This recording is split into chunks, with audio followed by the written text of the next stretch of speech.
जब हम दुनिया की सबसे कीमती चीज़ के बारे में सोचते हैं तो हमारा जहन गोल्ड की तरफ जाता है।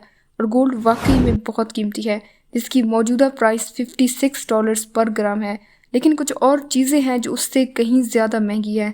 मिसाल के तौर पर कुछ ऐसी एडिक्टिव ड्रग्स हैं जो वज़न के लिहाज से दुनिया की सबसे महंगी चीज़ें मानी जाती हैं, जो सोने से कहीं ज़्यादा कीमती हैं। ये बात भी हम सबको पता है कि डायमंड्स की पर ग्राम वैल्यू भी बहुत ज़्यादा है, लेकिन ये आज तक डिस्कवर होने वाली सबसे कीमती चीज़ के मुकाबले में कुछ भी नहीं है, और वो चीज़ है एंटी मैटर। तो एंटी मैटर आखिर क्या है? आसान लफ्ज़ों में एंटी मैटर सिंपल मैटर का उलट है। एटॉमिक लेवल पर एंटी मैटर पार्टिकल्स और एटम्स से बना हुआ है, जैसे कि आम मैटर, लेकिन फ़र्क ये है कि उनके इलेक्ट्रिकल चार्ज एक दूसरे के उलट हैं। ये बात हम सबको पता है कि एक एटम में पॉजिटिव चार्ज वाले को प्रोटॉन और नेगेटिव चार्ज वाले को इलेक्ट्रॉन कहा जाता है। लेकिन एंटी मैटर दुनिया की हर चीज़ से डिफरेंट है। एंटी मैटर के प्रोटॉन नेगेटिव चार्ज वाले होते हैं और उन्हें एंटी प्रोटॉन कहा जाता है, जबकि एंटी मैटर के इलेक्ट्रॉन पॉजिटिव होते हैं और उन्हें पॉजिट्रॉन कहा जाता है। जब भी एंटी मैटर और मैटर आपस में टकराते हैं तो फौरन एक दूसरे को ख़त्म कर देते हैं और 100% एनर्जी का रिलीज होता है। इस खालिस एनर्जी के रिलीज होने की वजह से एंटी मैटर बहुत यूजफुल साबित होता है। मिसाल के तौर पर सबसे इफेक्टिव न्यूक्लियर वेपन्स अपने मैस का 7 to 10% एनर्जी में तब्दील करते हैं, जबकि एंटी मैटर और मैटर के टकराने से 100% मैस एनर्जी में तब्दील हो जाता है। 1 ग्राम एंटी मैटर का साइज किशमिश के दाने के बराबर होता है। अगर आप इस 1 ग्राम एंटी मैटर को उठाकर ज़मीन पर गिरा दें तो ये हिरोशिमा और नागासाकी के दोनों न्यूक्लियर बम से ज़्यादा तबाही मचा सकता है और एक पूरे शहर को आसानी से तबाह कर सकता है। छोटे लेवल के न्यूक्लियर वेपन्स इकोनॉमिकली अफोर्डेबल होते हैं, जैसे कि एंटी मैटर की इमेजिन की हुई एक बुलेट है जो असल में एक आम बुलेट की तरह होगी, लेकिन उसकी टिप पर 1 ग्राम पॉजिट्रॉन का 1 बिलियंथ पार्ट लगाया जाएगा। जब ये बुलेट राइफल से फायर की जाएगी तो ये पूरे घर, टैंक या उसके साइज जितनी किसी भी शय को तबाह करने के काबिल होगी। लेकिन एंटी मैटर का इस्तेमाल सिर्फ वेपन्स तक महदूद नहीं है। एंटी मैटर को कई रिसर्चेस में स्टडी किया गया है।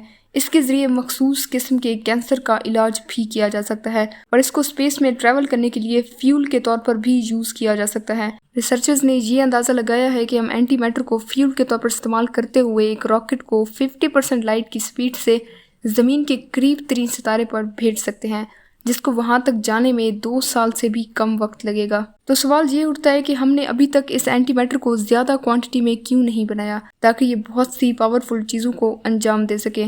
तो इसका जवाब यह है कि एंटी मैटर इंतहाई रेयर होने के साथ साथ महंगा भी है और उसको बनाना उतना ही मुश्किल है। हमें नज़र आने वाली यूनिवर्स ऑलमोस्ट आम मैटर से बनी हुई है, मगर ये भी पॉसिबल है कि एंटी मैटर से बनी हुई गैलेक्सीज मौजूद हों, मगर हमने अभी तक किसी को डिस्कवर नहीं किया है। एंटी मैटर कुदरती तौर पर तब पैदा होता है जब हाई एनर्जी कॉस्मिक रेज अर्थ के एटमॉस्फेयर में मौजूद पार्टिकल्स से टकराती हैं और उसके नतीजे में पॉजिट्रॉन्स के पार्टिकल्स बनते हैं, जिन्हें हम एंटी मैटर कहते हैं। लेकिन इस तरह पैदा होने वाली क्वांटिटी बहुत कम होती है और ये सिर्फ शॉर्ट पीरियड के लिए मौजूद रहती है। इससे पहले कि ये आम मैटर से टकराकर एनर्जी प्रोड्यूस करे, ये पहले ही खत्म हो जाता है। एंटी मैटर को आर्टिफिशियल तरीके से बनाने के लिए पार्टिकल एक्सेलरेटर्स का इस्तेमाल किया जाता है। स्विट्जरलैंड में सर्न की तरफ से चलने वाला लार्ज हैड्रॉन कोलाइडर अब तक का सबसे महंगा इक्विपमेंट है, जो 1 मिनट में 10 मिलियन एंटी प्रोटॉन्स पैदा करने के काबिल है। ये सुनने में बहुत ज़्यादा लगता है, लेकिन ये हकीकत में बहुत छोटी मिकदार है। एंटी मैटर का सिर्फ 1 ग्राम तैयार करने में सर्न को ऑलमोस्ट 100 अरब साल लग सकते हैं।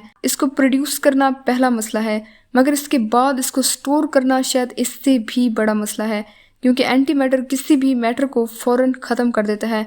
हम इसे किसी भी आम कंटेनर में स्टोर नहीं कर सकते। हमें इसे एक ऐसी जगह रखना होगा जहां पर वो किसी और चीज़ के साथ कांटेक्ट ना करें। और अब तक सर ने सिर्फ 17 मिनट तक एंटी मैटर के पार्टिकल्स को स्टोर करने में कामयाबी हासिल की है, इससे पहले कि वो ख़त्म हो जाता, क्योंकि इसका 1 ग्राम पूरे शहर को तबाह करने के लिए काफ़ी है। इसलिए इसे स्टोर करने और महफूज हाथों में रखने के लिए ज़रूरी प्रिकॉशंस को अपनाया जाता है। और रिसर्चर्स के मुताबिक वो नहीं जानते कि इसकी इतनी ज़्यादा क्वांटिटी को वो स्टोर कैसे करेंगे। एंटी मैटर की प्रोडक्शन के लिए खर्च होने वाली कीमत को मुख्तलिफ जगहों पर डिफरेंट बताया गया है। 2006 में नासा गोडार्ड के लिखे गए एक आर्टिकल में 1 ग्राम एंटी मैटर की कीमत $25 अरब बताई गई है, जबकि 1999 में लिखे गए नासा के एक और आर्टिकल में 1 ग्राम एंटी मैटर की कीमत $62.5 ट्रिलियन बताई गई है। जिसका मतलब ये है कि एंटी मैटर का 1 ग्राम प्रोड्यूस करने के लिए पूरी दुनिया की 83% जीडीपी यूज हो सकती है। मिसाल के तौर पर मैनहट्टन प्रोजेक्ट में पहला एटम बम बनाने के लिए 23 अरब डॉलर्स खर्च हो गए थे। एंटी मैटर को ज्यादा क्वांटिटी में पैदा करने के बाद एक नया पिंडोरा बॉक्स खुल जाएगा, जिसे खोलने के बाद बंद नहीं किया जा सकेगा। हमें अपनी आने वाली जिंदगी में एंटी मैटर के पॉजिटिव और नेगेटिव कॉन्सिक्वेंसेस को बर्दाश्त करना होगा। अगर आप लोगों को ये वीडियो अच्छी लगी हो तो काइंडली चैनल को सब्सक्राइब कर दीजिएगा और आपके सपोर्टिव कमेंट्स का बहुत ज़्यादा शुक्रिया।